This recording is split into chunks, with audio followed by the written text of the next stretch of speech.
brisement par les épreuves. Des fois, nous faisons face à Dieu. Des fois, nous résistons à l'appel de Dieu. Des fois, nous résistons à la voix de Dieu.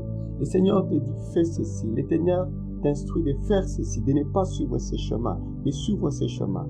Tu résistes, tu veux suivre ta volonté.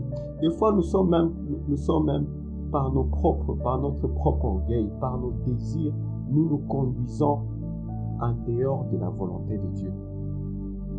Et des fois, le Seigneur, il laisse que notre cœur s'endurcisse. Et notre cœur s'endurcisse parce qu'il n'agit pas.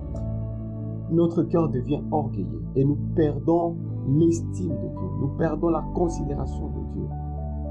Parce que nous avons que, voilà, tu pêches, tu mènes, si l'Éternel t'a dit d'arrêter de commettre un tel péché, toi, tu continues à pécher.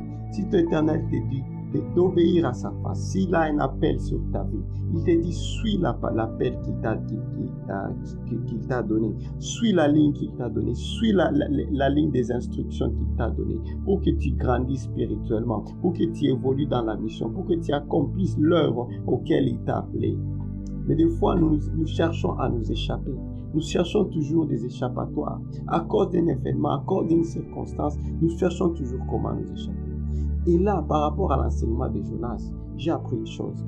C'est que si l'Éternel te met sur un chemin, si l'Éternel te trace un chemin, la première des choses, c'est d'abord l'obéissance qu'il demande.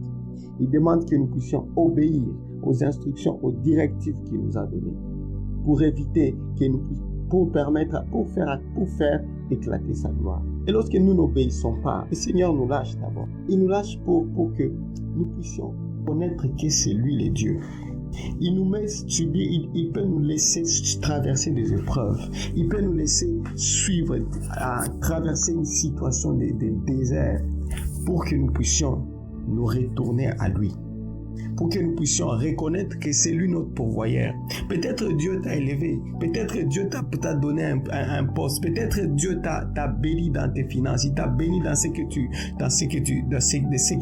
tu lui as demandé. Et que par après, lorsque tu étais à l'autel, là tu oublies que c'est lui qui t'a mis là-bas.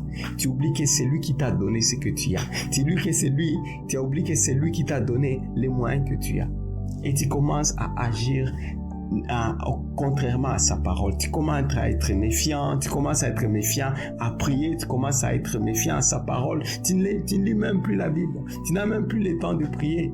Mais quand tu sollicitais au Seigneur, tu avais le temps de pouvoir passer des heures et des temps de prière, des exhortations. Mais quand le Seigneur t'a positionné là-bas, où il t'a donné ce dont désirait ton cœur, tu l'abandonnes. Tu ne suis pas te suivre. Mais quand tu ne suis pas te suivre, il peut te lâcher. Il peut te lâcher pour te faire passer un désert, afin que tu reconnaisses que c'est lui le Dieu.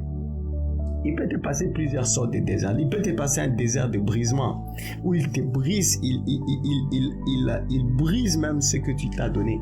Il t'arrache ce qu'il t'a donné pour te remettre là où tu étais, pour te remettre sur la terre, pour que tu reconnaisses que c'est lui qui élève, et c'est lui qui élève l'indigent et le met et le fait asseoir au trône des rois. Et tant que tu es dans la position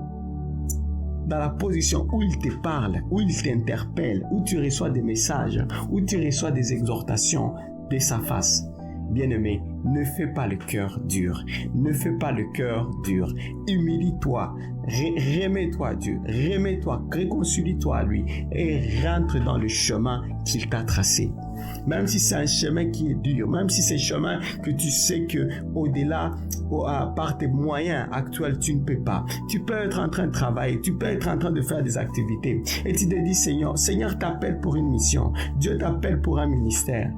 Mais te dis, oh Seigneur, regarde, je travaille, regarde mon travail.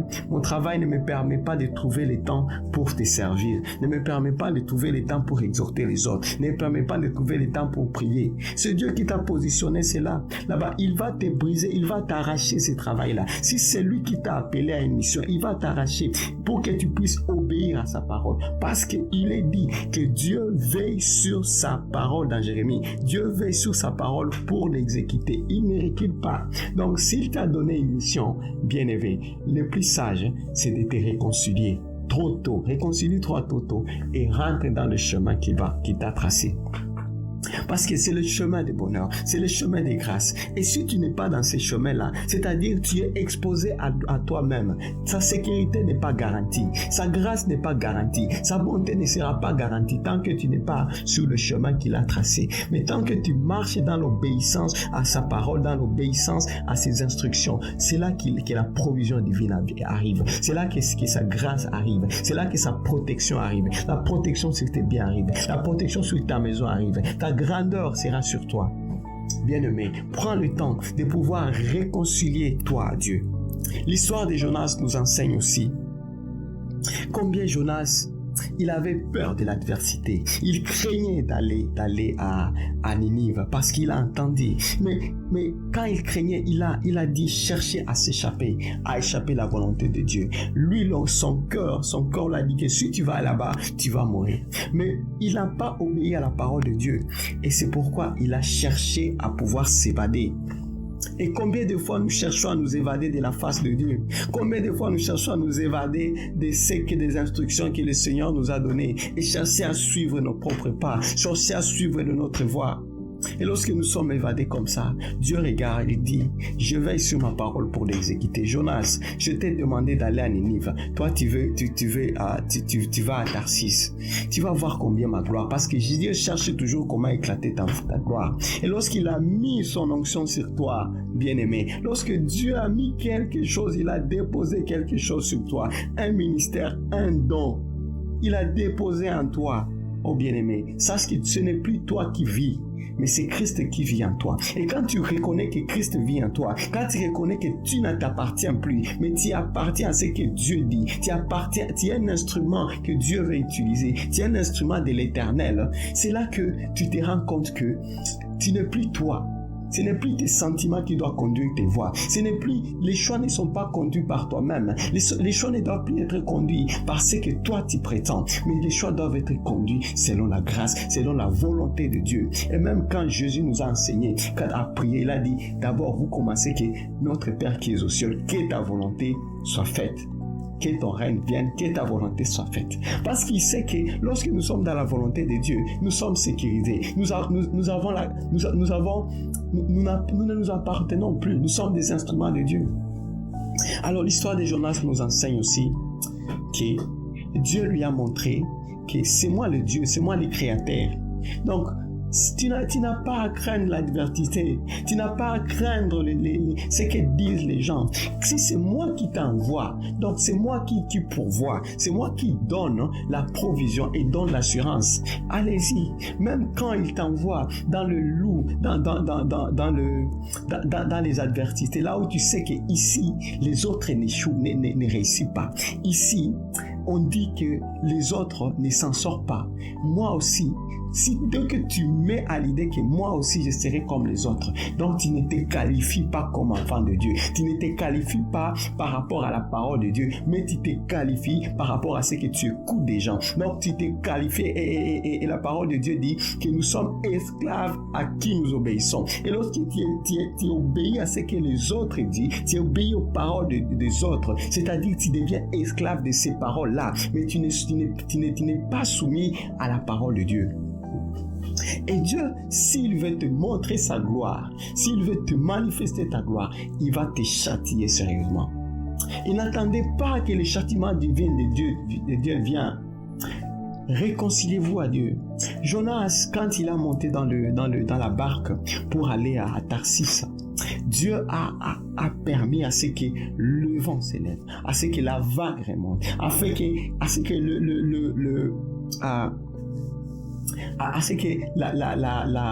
le bateau puisse être secoué. Et Jonas, il a reconnu que c'est lui, si lui on le jetait, qui est-ce qui a dit à Jonas que si pour faire taire cette vague, il faut que ça soit moi qui vous jetez dans l'eau? Parce qu'il savait, il a réussi, il avait déjà l'onction de Dieu à lui. Il savait comment Dieu agit. Il savait que là, c'était une punition de l'Éternel. Il avait cette expérience de Dieu. Il a dit, pour que vous ne mourrez pas, jetez-moi. Parce que je sais que ça ne vient pas ces vagues ne viennent pas n'est pas une vague normale. Ça vient de Dieu. Il a senti, il a dit que Dieu, là, c'est toi qui es en train d'agir. C'est toi qui as levé cette vague. C'est pour moi. C'est pas à cause de ces gens. Que ces gens ne meurent pas, mais que ça soit moi qui soit jeté. Alors, quand ils l'ont jeté, il a passé combien de temps dans le ventre du poisson? Il a passé 3 jours. Qu'est-ce que dit la Bible? Pourquoi il n'avait pas passé un jour? Pourquoi le poisson ne l'avait pas jeté un jour? Là, je suis en train de vous parler de l'aspect du brisement. Pourquoi il n'a pas fait un jour ou 2 jours? Parce qu'il avait encore en lui ces sentiments d'excuses, ces sentiments d'échappatoire, ces sentiments d'échapper à la voix de Dieu. Il avait encore celui, alors il fallait que Dieu brise ça. Le premier jour, j'imagine que Jonas se disait, oh Seigneur, tu m'as sauvé. Je suis là, je vis, je ne meurs pas. J'imagine, je ne meurs pas, je suis là. Donc Seigneur, tu vas me protéger. Tu vas aider à ce que je puisse avancer. Mais Jonas aussi, il fallait que Dieu le brise. Alors il lui a laissé passer là-bas. Je me demande comment il a survécu cet instant. Mais c'était un temps de brisement. C'était un temps où le Seigneur devait lui montrer que si c'est moi, si j'ai autorisé que tu meurs aujourd'hui, ta vie n'est pas entre tes mains. Ta vie est dans mes mains. Ta vie m'appartient. Tant que je veux t'utiliser comme un instrument, si tu n'es pas obéissant, j'aurais laissé l'eau de la mer t'avaler et mourir. Mais parce que j'ai encore du travail à faire avec toi. C'est une grâce, bien-aimé, d'avoir encore cette grâce que Dieu te dit qu'il va t'utiliser pour pouvoir atteindre quelqu'un, pour aider quelqu'un, pour venir en appui à quelqu'un. Bien-aimé, reconnaissez cela. Soyez soumis, soyez humbles, humiliez-vous et revenez au Seigneur. Car c'est lui qui connaît. Quand il a des projets de paix et de bonheur pour votre vie, comme il l'a dit dans Jérémie, alors il ne te laissera pas, il ne t'abandonnera pas. Et n'aie pas crainte des adversités, n'aie pas crainte de parler aux gens de Christ, n'aie pas crainte d'évangéliser, n'aie pas crainte de témoigner à quelqu'un la bonté de Dieu dans ta vie. Si Dieu a rendu quelque chose de grand dans ta vie, n'aie pas crainte de lui parler du Seigneur, n'aie pas crainte de parler de ce que Dieu est pour toi, n'aie pas crainte de motiver quelqu'un, n'aie pas crainte intercéder pour quelqu'un. Si Dieu te met à cœur de prier pour quelqu'un, prie. Si Dieu te met à cœur de pouvoir voir quelqu'un pour l'interpeller sur sa voie, va aller voir. Si Dieu t'interpelle de pouvoir être dans un ministère pour l'avancement de son œuvre, fais-le. Ne le fais pas pour toi, mais fais-le pour sa gloire. Pour sa gloire, pas pour notre gloire, mais pour sa gloire. Parce que lorsque nous recherchons notre gloire, là Dieu, il agit. Lorsque nous recherchons notre gloire, même quand David avait dit que ta ouette et ton bâton me rassurent, c'est pour dire que quand un brebis veut s'échapper, David, il sait que le berger, il va le fouetter pour que le brebis rentre sur le droit chemin. Et quand il reconnaît que c'est le bon chemin, que j'étais égaré, peut-être que là où je devais, mais que je pensais partir, qui était bon, il y a de loups. Que là où moi je pensais qu'il y avait des loups, c'est pas là-bas, c'est le vers pâturage. Et il laisse le Seigneur pour les conduire là-bas. Bien-aimés, que cette méditation parle à vos cœurs et que le Seigneur vous fortifie. Soyez bénis, excellente journée. Merci.